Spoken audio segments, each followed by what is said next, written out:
Hello, everybody. Welcome to the FloTrack Podcast, Paris edition, featuring wonderful pistachios. Liv Ekpone, here with Corey Mall. My energy levels right now are so high because we just watched the women's 100-meter final. It was absolutely bonkers. So let's go ahead and just dive right into that. The story, as it led into the final, really began in the semis. I agree, 1,000%. Yeah. I think that's where it kind of shifted, but I'll let you speak. Well, how you feel. I think the news of Shelly-Ann Fraser-Pryce scratching kind of changed the dynamic of what the final became. In the semifinal, she was supposed to be scheduled to run against Alfred and Richardson, but that never happened, and she was scratched right before her heat. And so Alfred and Richardson go by. You have no Fraser-Pryce. How do you think that changed anything, if at all anything? I mean, it changed a little bit of I feel like the energy maybe. Yeah, I definitely feel that when you have someone that is that talented, like Shelly-Ann Fraser-Pryce, who has been around the sport for decades, and you have that empty lane next to you, I feel like it almost gives you that sense of confidence, okay, that's one less goat I have to worry about in this field, right? When you get to the semis, it's we saw the times, they were 10.8s, they were pushing it 10.84 for Alfred in the semifinal, 10.89 for Richardson. Right, so then it's that they're putting in all this energy into that semifinal. So for me, I'm thinking, okay, that's one less person I have to worry about. It kind of helps, I think, mentally get ready. But there's just been so many rumors around what exactly happened, so we're not even quite sure either, the whole truth. We don't know. There's one substantiated report that said that both Richardson and Fraser-Pryce could not get into the warm-up area today at some point because they came through private vehicles and not through organizers' shuttles.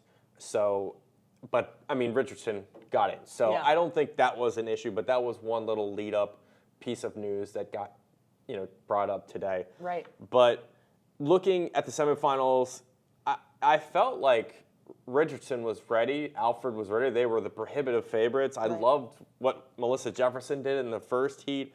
I really thought Terry, did well to get into the final. Obviously, she had to wait on time, but you had 3 Americans in the final. That was amazing. I don't even remember the last time that's happened, especially in the women's 100. I saw Tiana Daniels, who actually also ran for Texas. She posted on Twitter, she was like, man, my last Olympics, I was the only one. So it's so nice to see the shift when you see 3 Americans in a final. Yeah. So I think that just speaks volumes on the talent this up-and-coming talent and what they're doing. But I also, like we mentioned, I think the semis really set the tone for the finals. Because you and I were watching Sha'Carri Richardson versus Julien Alfred, and Julien won that heat.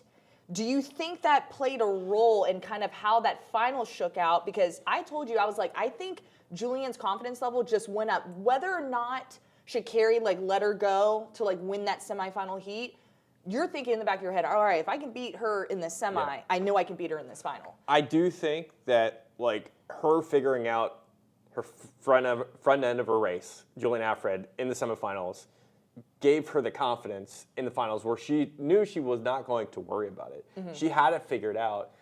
Sha'Carri she's always been a second half runner, I think. Yes. But seeing that in the semifinal maybe worried her a little bit, and it may have impacted the final because she had a lot of ground to make up in those first 20 meters. I think Alfred got out. She really exploded. I mean, and she made her race, really. But it's the way she held on, obviously. The second half wins races. And, 10.72 is only a hundredth slower than Richardson's fastest time in the world this year. So, and it was the fastest time of her career. So that was a career-making performance. Yes, Julien Alfred, 10.72 to grab the gold. What an amazing accomplishment for her and her country. Sha'Carri finished in second with a 10.87. Melissa Jefferson snuck in there for third, 10.92. And Julien Alfred honestly just kind of pulled away from the field. Once that 60-meter mark hit, I was waiting for people to, I was expecting Sha'Carri, like you said, to have Right. that closing speed that we're used to seeing. It's not uncommon for her to like not have the best start, but then we're always used to her closing. And I just felt like there wasn't that gear. I also don't know if it was the rain because Ashley and Brian are on the ground and they were texting us. And I was like, wait, is there a delay? Because it was like downpour raining too. Look at the reaction time. I just did not look at this until now, but you have it she up? was the slowest out of the blocks, 0.22. Oh, wow. Alfred was 0.14. Yes. I don't know. I mean, that's going to set you back, I think, initially, regardless of how fast you are. I think that's going to make an impact. Right, exactly. Especially if two girls are both running 10.8s, 10.7s. If your reaction time is slow, you're not going to be able to catch someone that runs very similar speeds to you. Yeah. So that, puts you back. But man, what a final. What a final. TT, yes, let's talk about here, TT. she was fifth. So I'm so proud of her. That goes second, third, and fifth for the Americans. Great result overall, I think. Just an amazing result. I'm just still on cloud 9 about this. And I will have like a little side note about Alfred. Yeah. She went to St. Catherine's High School in You just Jamaica. didn't think that. From 15 to 18. She is from St. Lucia. She went to school there at a very young age, and then she transferred to St. Catherine's toward her end of her high school career before going to the University of Texas. So there is sort of some of that Jamaican influence, I think, on her. Yes, absolutely. So Yeah. great performance. We're so proud of Julien Alfred. She's literally in our backyard because she trains at UT graduate. So we are proud of her here in Austin. I'm pretty sure Austin's about to be lit. Yeah, major kudos to her. And I know it's Saturday, but still, it's about to be a whole nother level. Yeah. All right, Corey, another final that took place on the track was this mixed 4x4. Wow. Just Oh my wow. gosh. Wow. I don't even know. Okay, so I ran to the bathroom and I came back, and that's when I'm seeing Vernon Norwood handing off to Shamir, and I was like, did we change the order? Did anybody get replaced? No. The answer was no. So I was like, okay, the world record breaking team is on the track. And then it hit me. I was like, Femke Bol is probably on this anchor leg for the Netherlands. Kaylin Brown did an amazing job splitting 49-14, but it did not stop the freight train of Femke Bol, who went 47.93 on that anchor leg to dip out for the gold.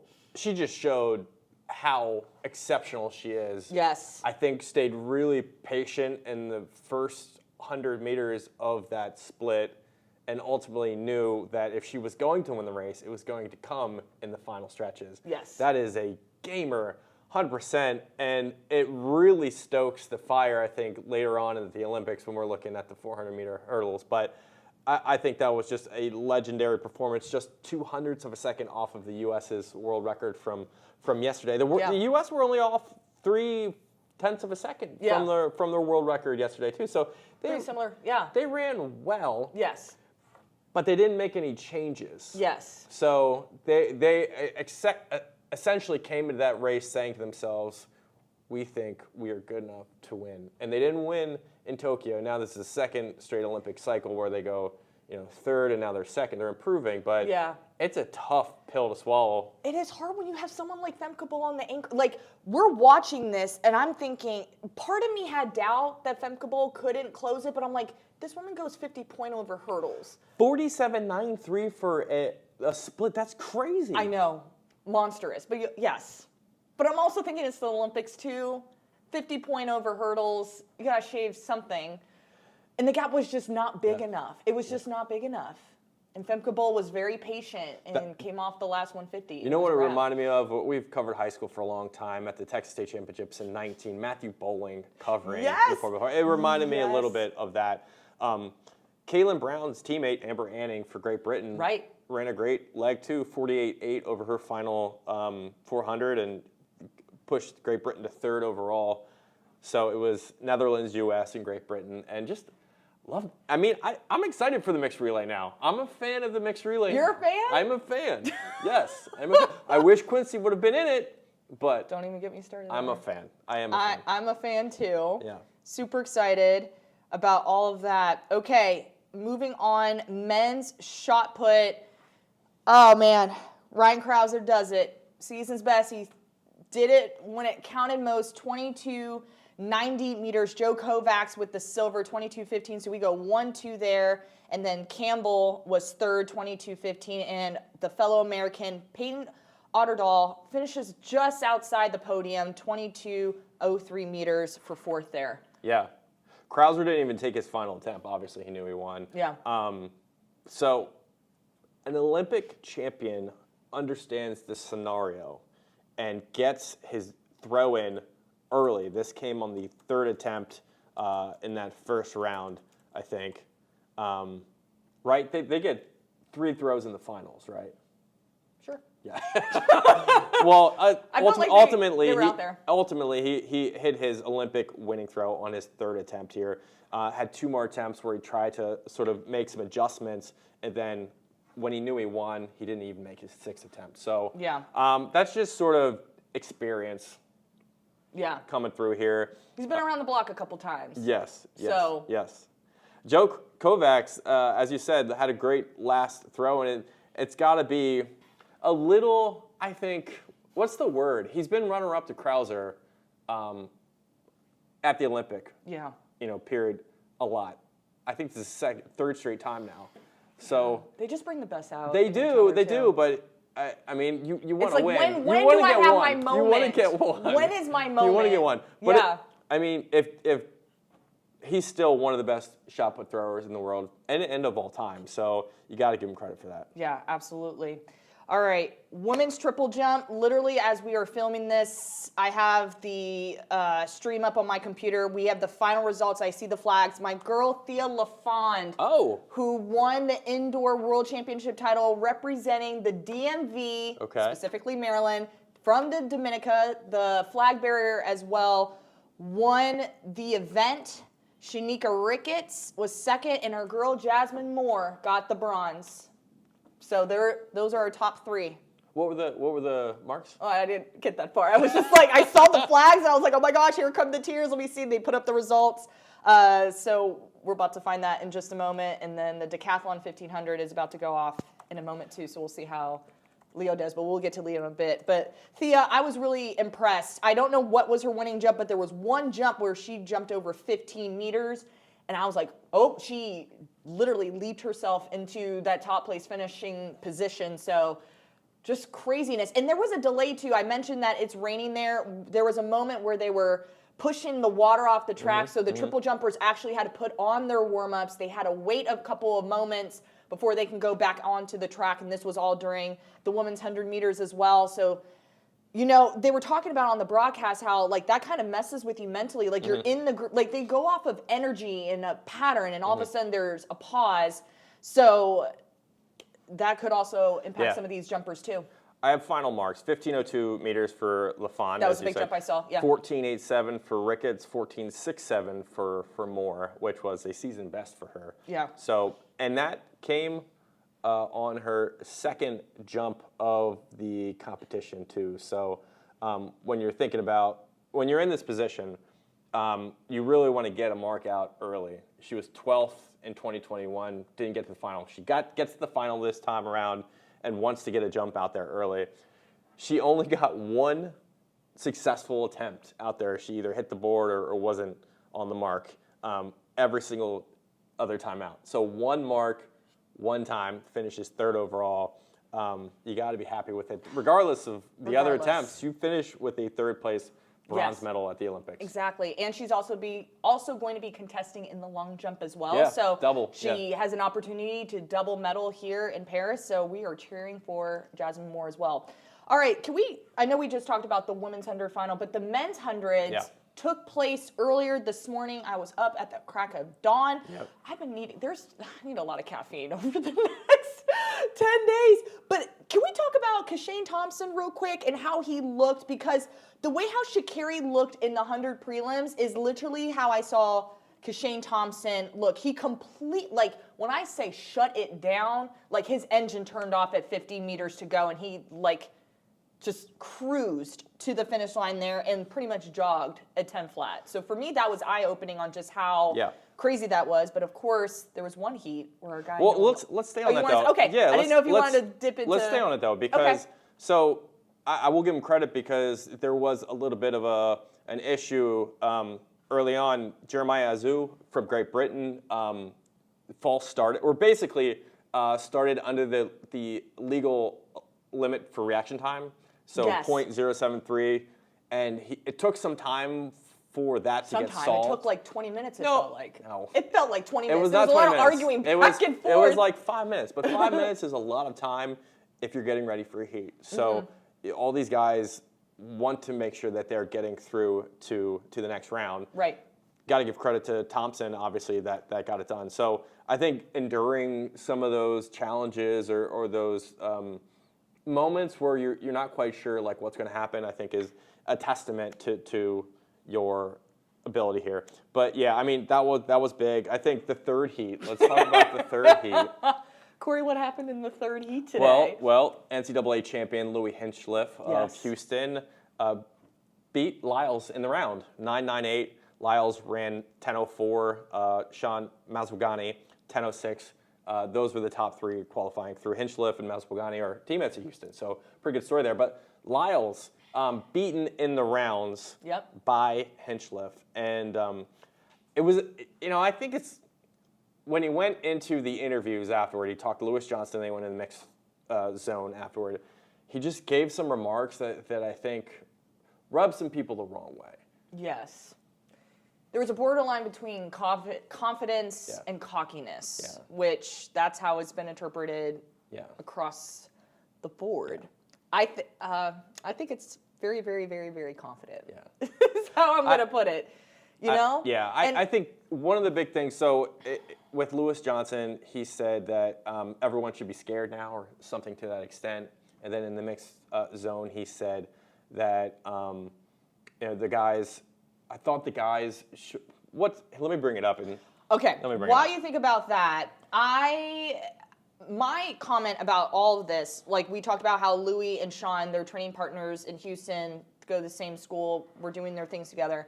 And the way Louis ran that 100, he wanted to make sure he won that heat. Of course. Regardless. Of course. If his training partner's right next to him, he's like, nope, I'm going to lean at the line. So I thought that was quite impressive. He wanted to make sure he got that win. And kudos to him. Yes. To get through. So Lyles said in the mix zone afterward, it was more expected that the field, would just fall in line, and they didn't. They took it as their chance of, I got one shot and I'm going to take it. Now, the longer quote was that I shouldn't have underestimated, after that he said, I shouldn't have underestimated them, obviously I'm going in a round. But you still said the first thing. Yes. And I take issue with that, because if you give somebody an inch, which is locker room material, any quote that's going to allow them to sort of get motivated by something, you give them a mile. I'm not the type of person where I feel like athletes should be offering bulletin board material. It's just going to come back at some point. Mm-hmm. Now, he's really confident. He thinks he can get through, and they should be scared of him. I wish him the best, but that's tough. That's a tough look. That's a very, very tough look.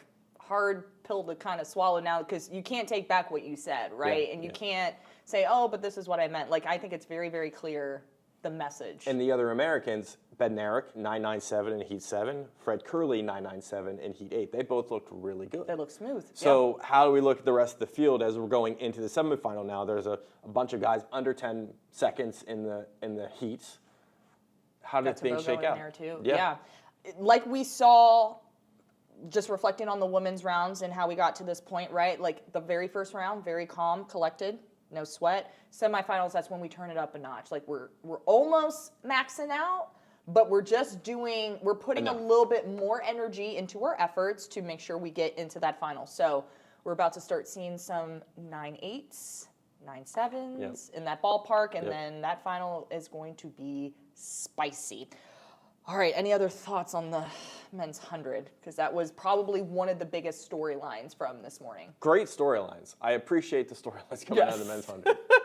All right, up next, let's talk about the repechage rounds in the women's 800. My heart sank as we had a fellow American, Allie Wilson, who didn't come out of the prelims, so she ran the repechage rounds and did not make it out of there with the top Q. She was actually the first person out, which breaks my heart. 159.73.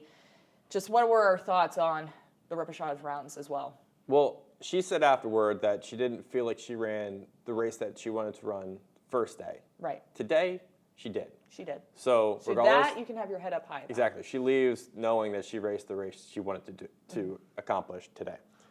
She asserted herself in her heat, and she wanted to make sure she was in great position.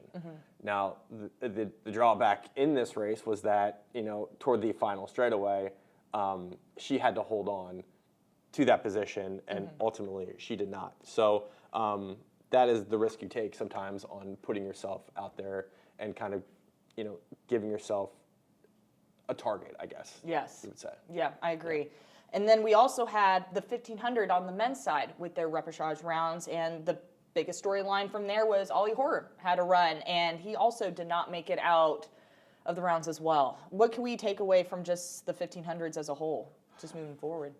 I think the 1500s were electric. Yeah. Repechage rounds, I mean, both rounds, you saw men fighting for their lives over the final 200 meters. And I think that's exactly what the Olympic organizing committee wanted from this change in procedure. You want sort of more, I think you want these events building towards the next round every single time out, not necessarily always being strategic. I think the 1500 meters offered that in spades today. And like Allie Wilson, and it was the same thing, the 1500 meter here. It was a matter of putting yourself in a position to succeed. Ollie did that in his heat, which was the second one. He just didn't have enough, I think, in the final frame there. He went 3:34, but it needed a 3:33 basically to get through. Yeah, it's tough. Yeah. Really tough. But again, keep your head up high. Being able to say you're Olympian is huge, And just not being able to get out. Yeah, but I mean, he had been to Tokyo. He had won the 15 and the Commonwealth Goals. He expected more from himself, which is, for any athlete that's in that position, right. It's bittersweet. Right. Dina Asher-Smith said the same thing. Disappointed because she didn't go through, because she thought she was capable of doing it. Even though she has an event tomorrow, she's still disappointed. Right. And I think if you ask any athlete that's at the Olympics, they'll probably say the same. Absolutely. All right, last topic from this morning, and then we should have the results of the decathlon. I'm watching it. They're just finishing up the 15, so of course we're waiting for the points to come through. Yeah. But the men's pole vault, another tough storyline to discuss this morning, but Chris Nielsen doesn't make it out. He was going for 2 different heights, but he only cleared 5.4 meters and doesn't make it out of the rounds for the Americans. Mondo doing Mondo things per usual. Didn't expect anything of it, but that's hard for Chris. Yeah. It's tough. Yeah, I actually saw him when he missed this final mark at 5.6, and he mouthed the phrase, "I'm sorry." He was looking up in the stands and he said, "I'm sorry." And then he went on Instagram afterward and he said, "I'm sorry. I'll make it up to everyone who supported me." That's the one thing that doesn't really get talked about a lot, I think, when you're looking at the Olympics, how much support is around these athletes and how much they feel like they need to perform for the supporting cast. Yeah. And so when you're expected to do something and you don't, I think you really, really take it to heart here. Chris has medaled in major championships everywhere he's gone, so he was expected to be in the hunt here for a medal.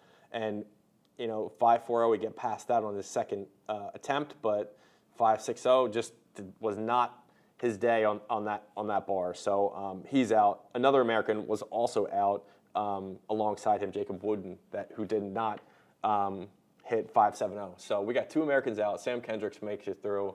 But now it's kind of, outside of Mondo Duplantis, it's kind of an open game, I think, for the podium. Do we see Mondo breaking a world record? Yes. Yes. In Paris. Yes. We do see that. I think so. So he came in at 5.60, cleared it easily. He skipped 5.70 and he went to 5.75, cleared it easily. I think it's him and his ambitions. Mm-hmm. How far do they take him here at the Olympics? I think he's broken the world record before at the Diamond League, I believe. I think he can do it here. Think you can do it if he gets good weather. It rained today, and it's rained over I think within the week. I think opening ceremonies it rained Today it was raining a little bit. Yeah. So weather has to play a part, I think, a little bit here in France. Yeah, absolutely. So just great events happening. Right now, as I mentioned, I'm watching the 1,500 meters, and I'm seeing a lot of hugs and tears coming from Marcus Ruth right now. And he might be our Olympic champion. I saw Leo with his German flag as well. I'm still waiting for the final results to pop up. Do you have them by chance? I am trying to look at them, but we were told from our coworkers that Leo did need to do some work in the 1,500 meter going into the race in order to win. And if he didn't pull that off, then he was not going to win. So, yeah, so Leo Neugebauer needed to beat Marcus Ruth by roughly 3 seconds in the 1,500 meters to win. Victor Linden needed 8.6 seconds ahead of Ruth to close the gap on the leader, too. So if that didn't happen, then our guy Leo did not win, but got to stay. I definitely think he's on the podium because he definitely has the German flag out. Okay. So I think it's safe to say he's somewhere on the podium. Overall. Maybe okay. silver. The results are just coming really slow. Yeah, this is in real time. This is real time happening right now. Yeah, there's Ruth. He's hitting the bell. So Ruth is our champion in the decathlon. I could turn it so Corey can see too. But yeah, I think we're gonna get it. This just turned into a watch party, Liv. It did. That's just for the 15. I was like, wait, that does not look like what I thought. Okay, we have the 1,500 live results. So Ruth was beating Leo by a small margin going into the 1,500 meter, 8,113 points. Leo was at 8,097. So it really comes down to the 1,500 meters. You said he had to beat him by 3 seconds. Oh, I see. Okay. Yeah. All right, final results. Marcus Ruth, national record, 8,796 points. Leo will finish second, 8,748. And then Victor Linden. Victor, my fellow Aggie, coming in third. That makes me so happy, from Grenada. Oh, that's awesome. And then, Damian Warner, we have to talk about that because he no-heighted, I believe, in the pole vault. Okay. And so that moved him from second to 18th, I believe, if I remember correctly. Yeah. So that took the defending champion out. Breaks my heart. Dang. That's the decathlon for you. That's the decathlon for you. It really is. All right, well, that is it because my stream has now officially ended, which means we are done. That was our second full day of coverage. Thank you guys so much for tuning in, listening. Please like, subscribe, share this with your friends and family. Corey and I will be back here again tomorrow. Tomorrow. We got a couple more days together, so thank you guys so much, and we'll see you tomorrow.